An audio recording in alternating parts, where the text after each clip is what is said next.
Hello, Assalamu alaikum. Hi, Assalamu alaikum. Hello.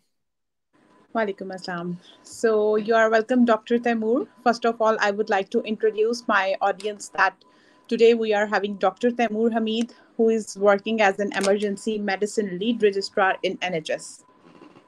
And he did his MBBS from Sharif Medical College, Lahore, Pakistan, and did PLAB in 2019. After that, he joined emergency medicine program at West Hertfordshire NHS Trust in 2020 and has completed his MRSM then. He is also advanced life support instructor and experienced in point of care ultrasound. So I'm delighted to have you in our live podcast today, Dr. Taimur, and you are heartily welcome by the team of MedExam Expert. Thank you so much. Thank you for the elaborate introduction, Mariam. Thank you. You are welcome. So, although I have introduced you, so do you think that there is still anything missing in your introduction? So, I would like to um, say that you should introduce yourself to in our today's podcast. Mariam, I think you've covered everything, but just briefly. So my name is Taimur. I'm working as the lead registrar in NHS. My parent trust is West Hertfordshire NHS. It's very close to London, and I also do locum shifts here and there in the big hospitals and trusts of London. Okay, And I that's graduated from, amazing. but I've been in UK since 2019, and I've completed my Mm-hmm. master's exams now. Okay, that's brilliant, Dr. Taimur. Okay, so can you please share your story of efforts and your journey of MRSAM exam? So our aspirants basically want to know about this exam first, and they are eagerly waiting for your story of success and your efforts for this exam. Okay, yes. So yeah, I'll try to be as brief as possible. Yeah, But exactly. Yeah. basically, what happened is that I came in UK in 2019, and I came here with an aim to become a cardiologist. Very honestly speaking, to begin with, Okay. and I took up a non-training job in emergency department of Watford General Hospital. It's one of the district general hospitals here. And when I started doing my non-training job here, I absolutely fell in love with the specialty. I had no idea at that time that emergency medicine itself exists as a specialty, because at that back then there wasn't any concept of emergency medicine in Pakistan at all, and none of my seniors guided me about that. So when I saw how emergency medicine is and what it is about, I fell in love with the specialty, and then I entered the training program basically. When I entered the formal training program, I started asking my seniors about what to do next and how to progress and how to gain more competencies in this specialty. So all these exams and everything that are involved in the curriculum and the training program, they are all basically designed in a way to teach you and to make you competent in that specialty. That is the whole purpose of that exam. Yeah. So back then, it was slightly different. Back then, when I started emergency medicine, back then the program was slightly different. We did not had MR Chem and FR Chem separately in UK. Mm-hmm. Uh, I'm talking about 2020. Uh, Okay. Back then, you had to sit in your FR Chem primary, which was fellowship exam, and then you had to sit in subsequent exams to get your fellowship. There wasn't an option to get a membership and then a fellowship. But when I sat in my first exam, which was the fellowship of the Royal College of Emergency Medicine primary exam, FRChem primary, our Royal College decided to separate the fellowship from membership. Okay. Okay. Okay. And so they started giving us an option that now what you can do is that you can, like other specialties, get a membership first, get more expertise, more competencies, and then sit in your fellowship later. So I did the same. I did my FRChem primary, and then I started studying for my next exam, which was MRChem SBA. I did that, which was MRChem Intermediate SBA. As soon as I was done with that, because I was already practicing in NHS and I was quite comfortable in dealing with the clinical scenarios in everyday practice, I decided to straight away sit in my MRChem OSCE exam. It didn't take me much to practice for it because I was practicing in the same environment and setup So I literally prepared for a couple of months for my MRChem OSCE, which is the final OSCE for your membership exam. And then I sat in that exam here in London. And Alhamdulillah, I managed to pass that exam in first attempt, like rest of the exams. And then I was granted the diploma of the membership of the Royal College of Emergency Medicine. Okay, that's very amazing, and that's very brilliant, Dr. Taimur, I must say. So, as you have told us about your journey, so let us talk about some of the exam overview. As you have told us that there are two kind of exam, like MRCEM and FRCEM. So, the first question here is, what are the requirements of MRCEM and what are the requirements of FRCEM? Brilliant. Okay, so you have to first understand that MRCEM is membership and FRCEM is fellowship. Yeah, as the name Okay. says. Okay, so you Yeah. have to be a member before you are eligible to become a fellow. Okay. Exactly. The membership exams are designed in such a way that they will make you competent enough to be at a senior registrar level, okay, an SR level or a lead registrar level. But you can't be a consultant until you are a fellow of the Royal College. Okay, so Okay. the MRChem will take you all the way up to the senior registrar level. Okay, now MRChem itself is divided into three different parts. Okay, the first part is MRChem Primary Select Best Answer, or otherwise known as MRChem Primary SBA. Okay. Okay. The eligibility criteria for that exam is very straightforward. All you need to do is to hold a primary medical qualification, which is basically your MBBS degree. That's all you need. Okay. If you got MBBS degree, you are eligible to sit in that exam. All you need to do is to make an account and get an associate membership of the Royal College of Emergency Medicine. You can do that online, and then you can pay for the fee and prepare for the exam and sit in it. That's the eligibility criteria for your MRChem primary. Then the eligibility criteria for MRChem intermediate is slightly different. So you need to have, number one, the primary qualification, that's your degree. Then you need to have house job experience or foundation year experience. Okay. And then you need to have your MRChem primary qualification. Okay. So these three are the eligibility criteria for MRChem intermediate: your primary medical qualification, your MRChem primary, and at least house job. Then you become Okay. eligible to get in your intermediate. Okay. But the criteria, the eligibility criteria for OSCE is even a bit more complicated. Okay. Okay. Okay. The Royal College won't let you sit in the OSCE until you are practicing at a senior level in NHS. Okay. Okay. So they made the criteria a bit complicated. So you need to have MRChem primary, you need to have MRChem intermediate, Yeah. then you need to have your house job. And apart from your house job, on top of it, you need to have 36 months of emergency medicine experience.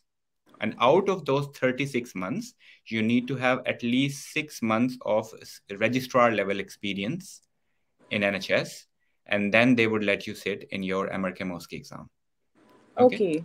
So in total, you need to at least have 36 months of emergency medicine experience.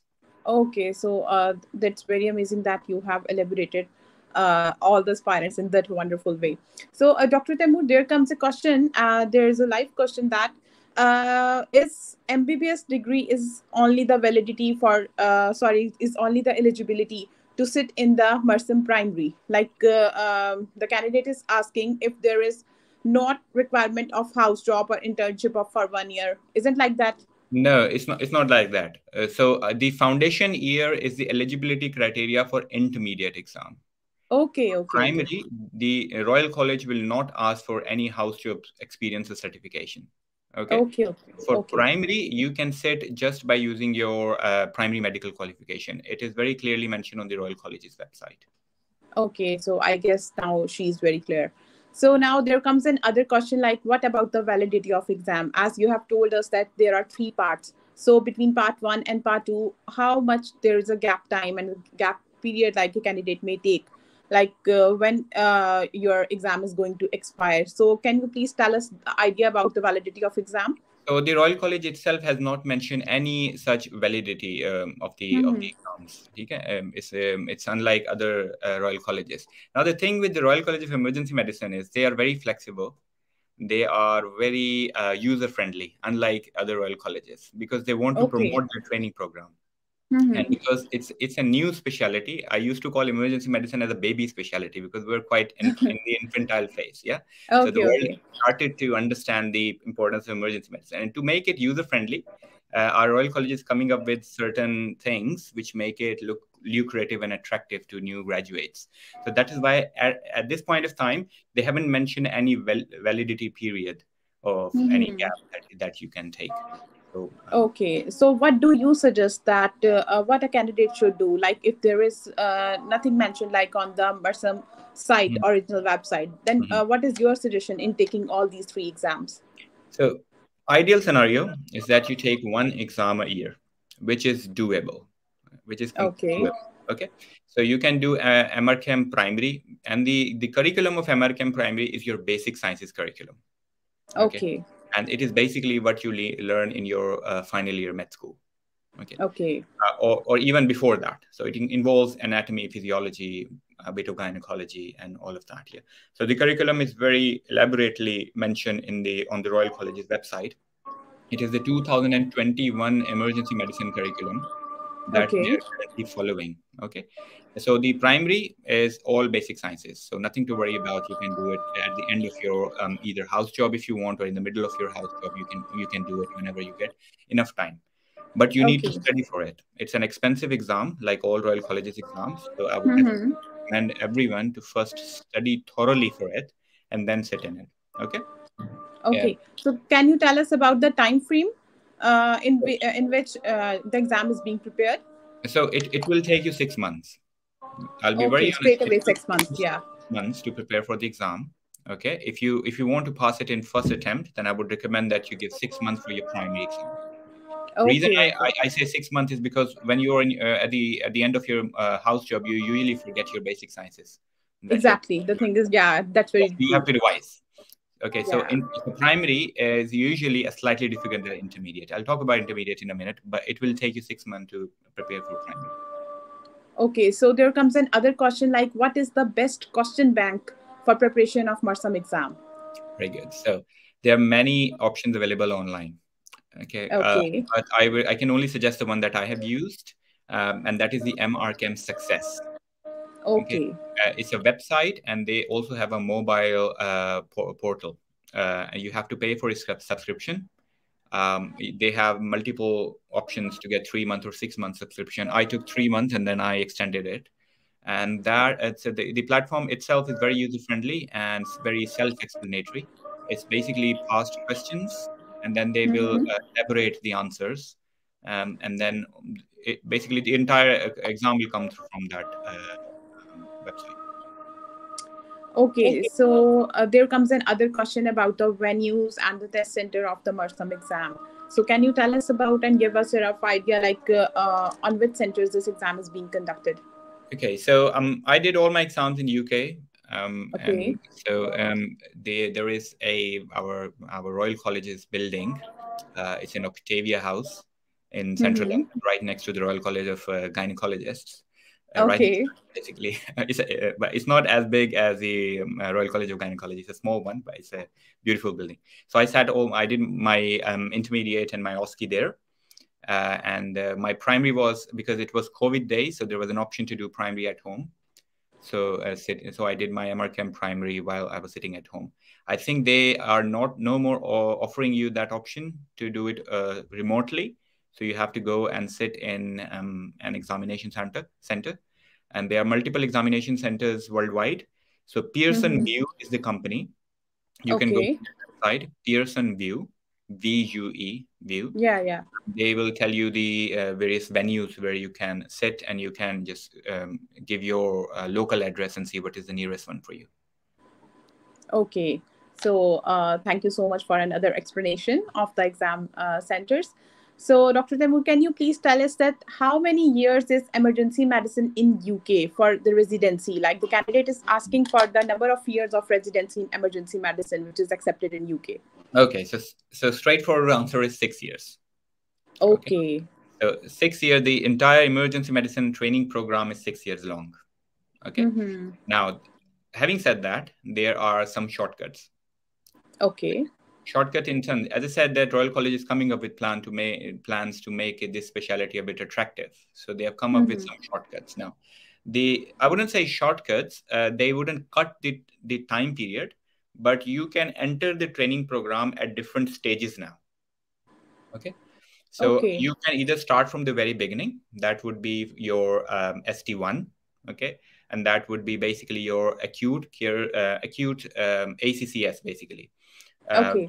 Basically 3 years long. The first 3 years are in acute medicine. So they will rotate you in different other specialties for 3 years, and they call it ACCS. Okay, so you start from year 1, 2, and 3.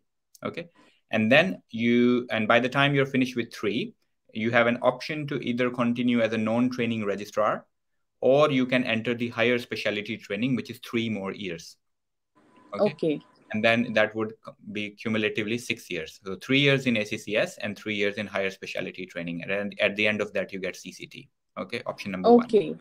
The other option is that if you have already got non-training experience in working in emergency medicine, either in UK or abroad, you can directly enter from the 3rd year onward. So you can skip the first 2 years, and you can start as an ST3 registrar and continue your training from there onward. So 3 years, ST3, 4, 5, 6, so 4 years from there. Okay. Okay. So the 2 options now, you can either start from the beginning or enter through the middle of the training and continue from there. Okay, so thank you so much again. And then there is a question like, is MRCEM recognized globally? Very good question. It is definitely recognized globally. Like all the other specialties, all the other Royal Colleges, our Royal College is also recognized globally. Now, by globally, I mean world is massive. Yeah, so I wouldn't say that it is recognized in every single part of the world. For example, in US currently, it's not. They have their own residency program. Okay. So if you apply for a training in the US residency program, and if you have already trained in UK, then you do get some extra points out of it. Okay, your application is considered above other candidates. If you've got fellowship and or membership, then obviously they will consider you before other people. But as a specialty exam, it is mainly recognized in UK, Ireland, then Middle East countries, including the Saudi Arabia and UAE. It's also recognized in Malaysia, India, and now in Pakistan, and other African countries. But apart from US, it's recognized most of the Europe and Asia and Africa. Okay, so thank you again. And then there is a question like, let's have talk on the success rate of both of these exams, like FRCEM and MRCEM. Okay, so the success rate, the figures that I was able to find out are slightly different to what I believe. I think the success rate might be a bit better than what they say on internet, because my colleagues and my friends, most of the ones that I've known over the past few years, they all managed to pass it in first attempt.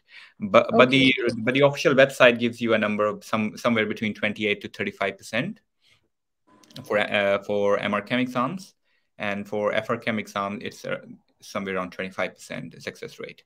But having said that, I don't know where they got that value from. I think it is a very much doable exam. And I haven't come across anyone who has to attempt it multiple times. Okay. So as you have told us about the requirements and the eligibility of MRCEM, so now there comes a question of requirements and eligibility of FRCEM. As you have told us, like we know that one is the fellowship exam and the other one is the membership exam. But now the question arises for the requirements of FRCEM. Okay. Now, so FRCEM is slightly different than MRCEM. Now, there are, unlike some specialties where you cannot get a fellowship if you are not in a formal training program, the emergency medicine is slightly different. So if you cannot get FRCS or FRCP if you are not trained in a residency program, but you can get FRCEM if you are not in a formal training program. Okay, if you are working as a non-trainee doctor, if you are, while working as a non-trainee doctor, if you are supported by a clinical and educational supervisor, and if you Mm-hmm. are maintaining your own portfolio, the Royal College's portfolio and logbooks, you are eligible to sit in your fellowship exams. Okay. So there Okay. are many non-trainee doctors who are fellow of the Royal College of Emergency Medicine. Okay. So the eligibility criteria for, so after you are done with your 3 MRChem exams, primary, intermediate, and OSCE, you have 2 more exams for fellowship, to get fellowship. Okay. You have got FRChem SBA, that is FRChem Select Best Answer. Okay. And Mm-hmm. then the final OSCE for FRChem. Okay, so 2 more exams after your MRChem. So the eligibility criteria, so you can do the last 2 exams in any order at all, the fellowship exam. You Okay. can sit in OSCE first if you want, or you can sit in the Select Best Answer, the multiple choice question. Okay, any Okay. order at all. Okay, but what you need is your MRChem diploma, experience in emergency medicine, and then a letter from your supervisor that they are happy for Okay. you to sit in the fellowship exam. Okay. So, Dr. Temur, you have told us about the best question bank for the Mersum primary. Now, question comes about the Mersum exam intermediate and the OSCE, Okay. because you told us that now you are going to proceed about these 2 exams. So, Okay. please tell us that what is the best preparation material for both of these exams? Okay, sure. So MRChem Success website covers both part of your MRChem exam. So it will cover your primary. So they have got a question Mm-hmm. bank for primary, and they also have a very good question bank for intermediate. Okay. Okay. But for intermediate, you might have to use a couple of extra resources. Okay. Okay. Everyone has got different preferences. Okay. But I like 2 books. I use 2 books as a textbook for emergency medicine. One is the Oxford Handbook of Emergency Medicine, and then I use Tintinalis. So there are 2 books Okay. easily available in PDF form, downloadable, or you can get the hard copies and you can buy them. So apart from the MRChem Success Intermediate Question Bank, I would advise people to use textbooks, which would be the Oxford Handbook of Emergency Medicine or Tintinalis, and the third and the core curriculum of the RChem is Mm-hmm. another very good source that you can use. So if you have access to the RChem learning website, which you will get a free access if you are a member of the Royal College of Emergency Medicine, an associate member, Okay. they will give you access to the RChem learning website. And on that learning website, there is a clinical curriculum.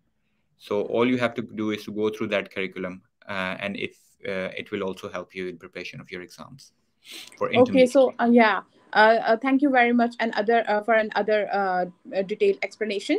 As you are telling us that if you are associate member of the RCEM, so is there any eligibility for it too? Like, who can be the member, associate member of the college? So there is no eligibility to become associate member of Okay. I think any college at all. So you can just get to go to their website, and if you've got a primary medical qualification, you Mm-hmm. can pay money and basically become a member of them. That's an associate membership. So it gives you some perks, like it gives you access to their online learning resources. It gives you Okay. access to their online events, their conferences and stuff. So I think, basically, most of the Royal Colleges offer you this option to become an associate member just by. Okay, so yeah, the simple answer is investing money to become a Yeah. member. Okay, okay, Dr. Temur, as you have done with PLAB and the MRCEM as well, so what do you think that which one has better chance for securing a job in UK? Moreover, which one is more valuable in the long run? Okay. What do you So think that? it depends what you want to do in future. If you are Okay, sure that you want to pursue emergency medicine as a specialty, and I would like everyone to do that, um, okay, then I think if you do MRChem before coming to UK, it will give you more options, and okay. it will give you more weightage to your application. Okay, if you've got Mm-hmm. membership of a Royal College, and if you have been practicing emergency medicine at any level back home in Pakistan or wherever you are, then it will obviously give you more weightage and will help you securing your first job with NHS. Okay, but if you are not sure yet, then definitely go for PLAB exams, because then you can come and start working at any level in NHS and then make up your mind what you want to do in future. Okay, thank you. Then there comes a question like one person is asking that if anybody is doing residency, like Pakistani residency, and he's doing his postgraduate residency in Pakistan for the medicine, and if he's eligible for the Mersum primary and the Mersum intermediate, then at what level he's going to secure his job in UK? Okay. So if you are done with your, if you have got clinical experience back home, and if a part of Mm-hmm. your clinical experience is in working in accident and emergency departments in Pakistan, then you can use that experience, and Mm-hmm. using that experience, and you can use your exams.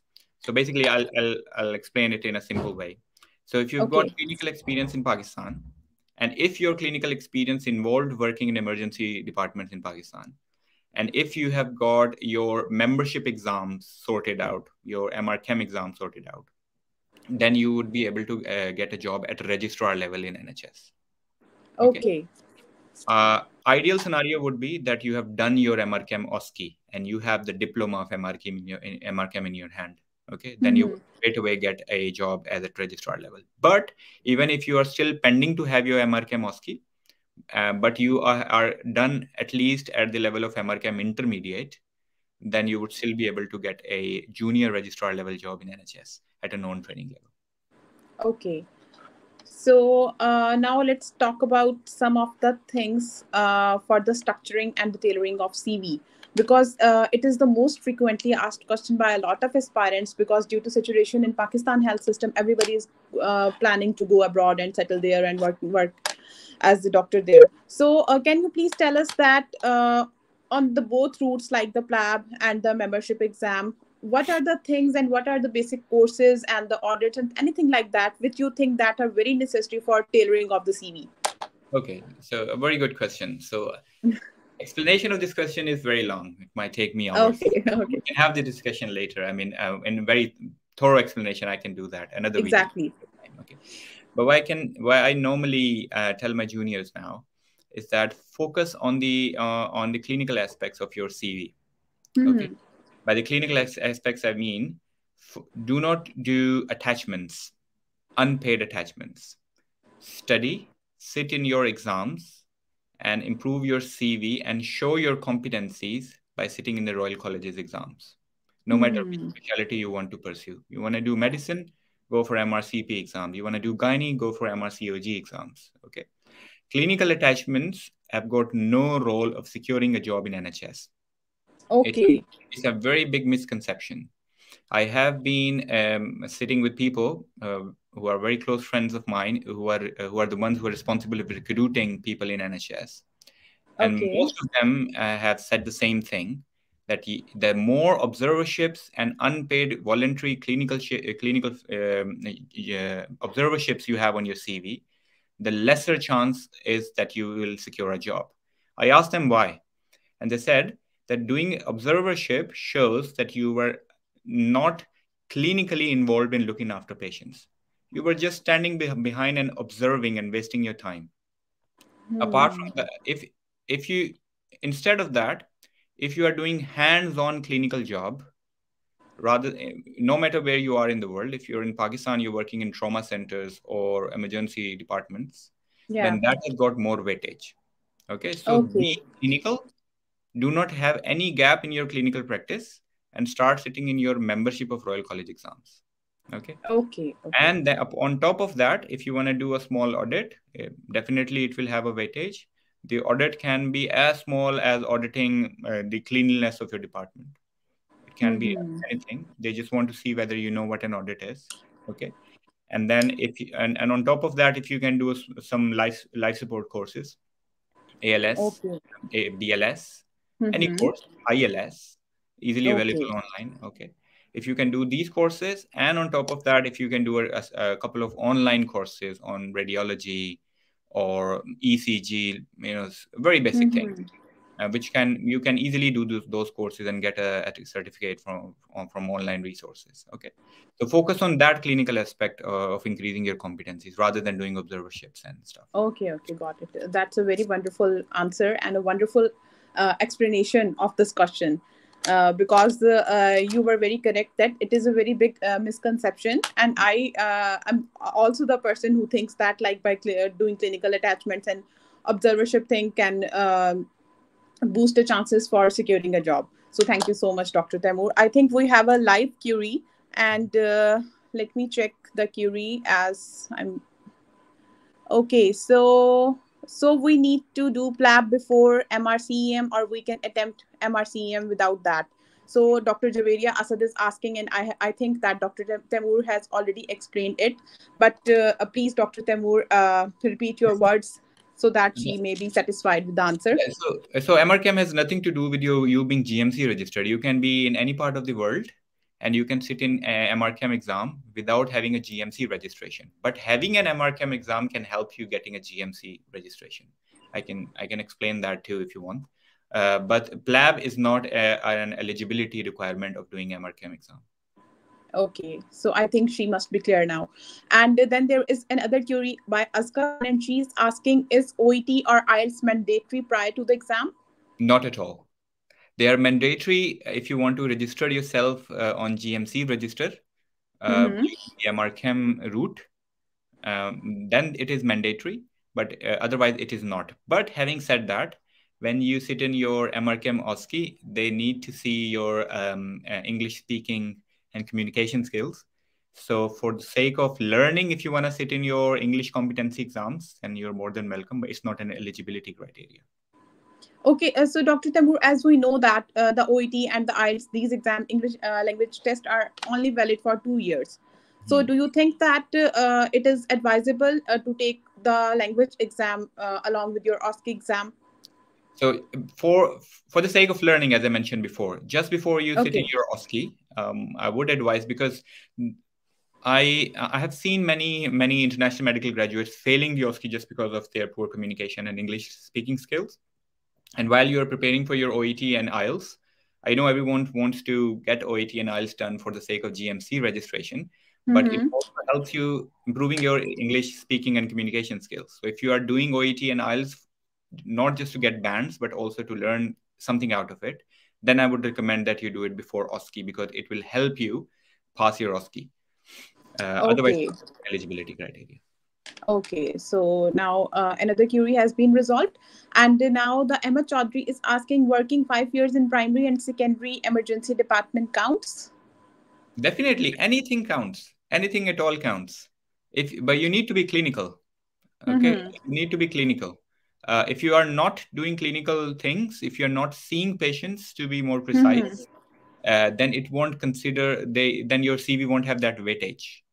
Okay, Okay. if you're doing administrative job, then it won't have any weightage in securing your first job in NHS. Okay, so you Okay, need to okay. be seeing patients physically at any level, primary, secondary, tertiary, any level at all. Okay. So now, Dr. Temur, I want to ask few personal questions, like, which thing provoked you to try for the UK? Why UK, not any other country? Why UK? Because it's closer to Pakistan, and it feels like I Pakistan. knew the answer, but I was just to confirm, like, Uh, which yeah. was the thing which provoked you to move for UK? So when I was in my med school, there was a time when I wanted to go to US, and I was preparing for my steps. Okay. Then I started doing a government job in a DHU hospital in Pakistan. And my friends Mm-hmm. in the DHU hospital, and I'm very thankful to them, they introduced me to PLAB and everything. I had no idea about this route back then. Okay. Okay. And so they told me they were preparing for IELTS back then. So I asked them what they are doing, and they said, "Okay, there is another route, Temur. You can take PLAB." And then I realized that the residency and the training program in UK is possibly, I wouldn't say it's much better than US, but I would say they are equivalent to what they teach you in US. So you are as good as a doctor in US if Okay. you're training in UK. So I said, why go all the way to US and stay away from the Yeah. family? And I absolutely love Pakistan, and I love to come back to Pakistan, and I do travel very frequently to Pakistan, uh, Okay. Okay. my friends and family. So if I were in US, then obviously I would have been stuck there. But while working in UK, I have the liberty of going to Pakistan whenever I like. Okay, that's a brilliant answer. Okay, Dr. Taimur, now please comment few words on the life in UK. Being a Muslim, being a Pakistani, what do you think that is the life worth living there? Oh, life is worth living anywhere in the world. It's not the UK. Okay. If you are asking about is it comfortable living here, then yes, it is very comfortable. UK is a very Muslim-friendly country. It's a very South Asian-friendly country. But it also depends where you are living. So UK is Mm-hmm. massive, and some areas have more Muslim population as compared to other areas. Some areas have more Asian and South Asian population. So what I usually recommend is while you are settling down in UK and while you are working on your communication and social skills, try to settle down in an area where there are more South Asian or Muslim population livings, and it will help you settling down in your early days. And once you have settled down for a couple of years and you've improved your social skills, then you can go wherever you want and you can live comfortable life there. Okay. So, Dr. Taimur, there is another live query. Adnan Sattar is asking, running a private clinic does count in experience to cover a gap? As I said, you should be seeing patients. Even if you're seeing Okay. patients in Yeah. a GP clinic, you can still make that count. Okay. Okay. So So now, it doesn't matter like your job is even private or the government one. not at all. Now, Okay. I have helped a few people securing a job while they were working in GP clinic. But what I recommended them is to keep a personal logbook. Okay. Okay. So you can always keep a personal logbook if you're working in your own general practice. Okay, in Pakistan or India, wherever you like. Okay.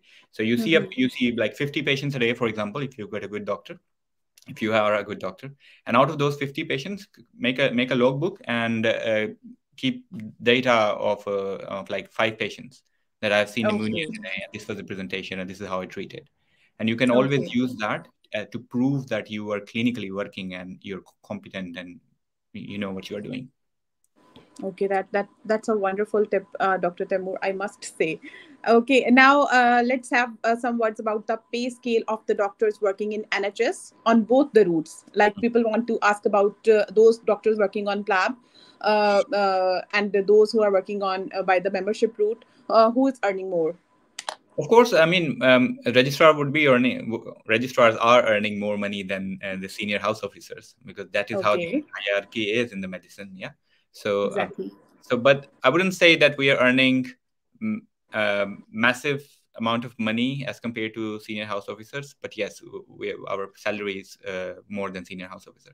So if you are entering at an SHO level, then your Mm-hmm. expectation would be that you would get, if you are also doing on call, then in NHS, and if you're working in emergency department, I don't know about other departments, but in emergency department, if you're doing on calls, and you're working full time at an SHO level, your salary would be somewhere around 50,000 to 58,000 pounds annually. Okay, Okay, that is before tax. Okay. okay, Okay, and if you're working at a registrar level, then your salary can be at anywhere between 60,000 to 80,000 pounds annually. okay. Okay, depending upon how senior you are and how much clinical experience you have got.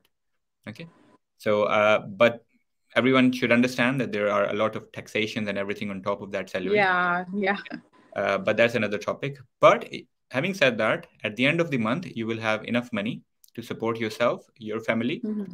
and to enjoy your life. I wouldn't say a very luxurious life, but a moderate Mm-hmm. luxurious life in UK. Okay, You yeah. will be able to save some money and send home to Pakistan your families too. Okay. Dr. Taimur, can you please tell us about the hospital timings and the working hours of the doctors in NHS? Yes. So again, I can tell you about the emergency departments. Mm-hmm. Like everywhere in the world, the only thing that is not good about emergency department is the rota. So our Okay. rotas are quite haphazard because that is understandable that our rotas would be haphazard because we are the front line people Yeah, exactly. Exactly. Everyone knows that. we cannot shut down our services no matter what is happening in the world. Okay. Yeah. So we have to, there are a certain number of doctors who have to be present in the A&E department for it to Mm-hmm. be functional. Okay.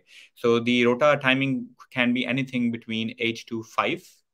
That is a normal morning shift, 8 to 5. Okay. If you are working as an SHO, it could be 8 to 6 if you're working as a registrar level. Okay. So we do an hour extra than SHOs. Okay. And then then there would be some odd timings. Like I've got a shift that is from 1 o'clock in the afternoon to 10 o'clock at night. Then there is a shift that starts at 3 o'clock in the afternoon and ends at 1 o'clock in the morning. Okay. So you will have very Okay. haphazard rota if you're working in emergency departments. Okay. Okay. But if you are working in other parts of NHS where there are no on calls, or like if you're doing clinics, if you're doing medicine, dermatology, hematology, or whatever, then your job would mainly be 8 to 5 every day, Monday to Friday. Okay. Okay, so that's a wonderful elaboration as well. Okay, Dr. Temur, there is another live query, and Dr. Salman Arif is asking, what do you prefer, CESR or ST1 route, and why? Okay, so they're asking about Caesar route, and Yeah, exactly. yeah, so Caesar route. So okay, so like most specialties in UK, you have an option to register on the specialist register using two different routes in emergency medicine. The first one is that you do a formal training program, and at the end of that formal training program, you get CCT. Okay. And that formal training program will make you rotate in different hospitals, in different specialties, according to your curriculum. And at the end of that, you will get a certificate of the completion of training, that is CCT, and then you will be on a specialist register. Okay. The other method is that you do not enter into a formal training program, but you locally start working in a hospital that supports non-trainee doctors and trains non-trainee doctors, but locally. Okay. As a and you pursue your career as a non-training doctor, and while you are working in that hospital, in that trust, you keep collecting your competencies, which would be similar to the competencies that the trainees collect. You maintain a portfolio which would be similar to the portfolio of a trainee. Okay. And then you keep sitting and passing your exams. At the end of 5 to 6 years, if you have got all the competencies covered, if you have got all the exams passed, then you can use those evidences to apply for a registration on the specialist register on the CESR or Caesar route. Okay. Okay. Both of these routes are doable. Both Mm-hmm. are absolutely doable. If Okay. you are in a training program, it's a very straightforward route. But if you are not in a training program, but you are well supported by your senior colleagues and your hospital and your trust, then you can still get a registration using Caesar route. Okay. So they are both Okay. doable, and they have got Okay. both equal weightage. Okay, thank you, Dr. Temur. So there is another live query by Adnan Sattar, and he's asking how many hours per week and how is working environment working as a registrar. I think he's asking about the working hours and the working environment as well. Also, the weeks can vary, my friend. They can be somewhere between 40 to 48 hours a week. Okay. But never less than 40 hours. Okay. Okay. This is your basic job. Okay. So this is what you have to do. This is what your contract would say. Okay. 48 Hmm. hours max, but it could be anywhere between 40 to 48 hours. On top of that, people like to do locums because they are heavily paid.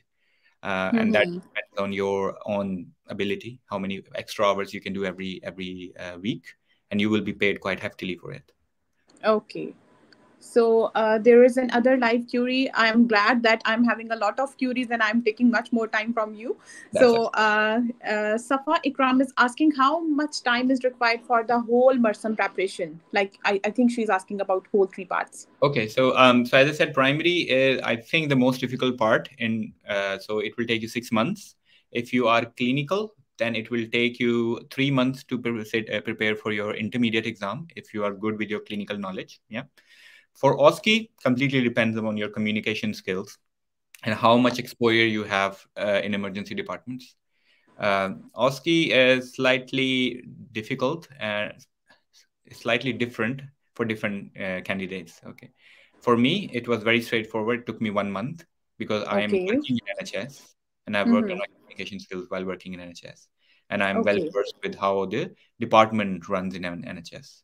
Okay. But if Okay. you're not working in NHS, then it can take you somewhere around 3 to 6 months. Okay. So I think it has been cleared. Now there comes another query by Zuhaib Shafiq, and he's asking if there is a gap after house job and start of new job, etc., or somebody was struggling for job adjustment, etc. Can he or she still try for this PLAB or MRCEM route? Yes, so the GMC guideline is different. If you're talking about getting GMC registration in UK, then any clinical gap, no matter how big it is or small it is, need to be justified. Okay, if Okay. you've got a very clear justification of it, for example, if you can say that you were on maternity leave, for example, if you, Mm-hmm. if you can justify it, or if you can say you're having financial difficulty, then you can justify it, or you can say that you were unwell, or is there Mm-hmm. if you've got a justification of that clinical gap, my friend, then nothing will cause trouble. But if you don't have a Okay. justification and you're just sitting at home watching Netflix, then obviously GMC would cause trouble for you. Okay.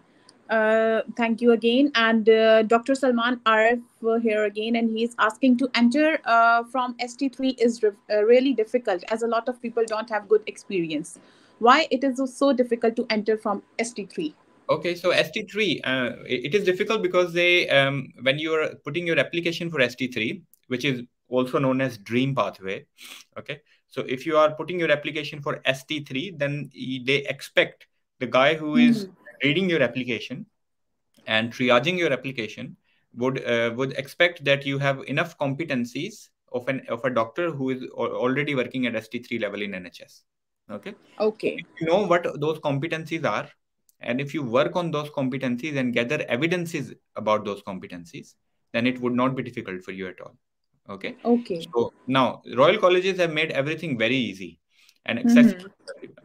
If you do a simple Google search and you search for the checklist of competencies of ST1 and ST2 or Mm-hmm. CT1 and CT2 in emergency medicine, then a checklist would come.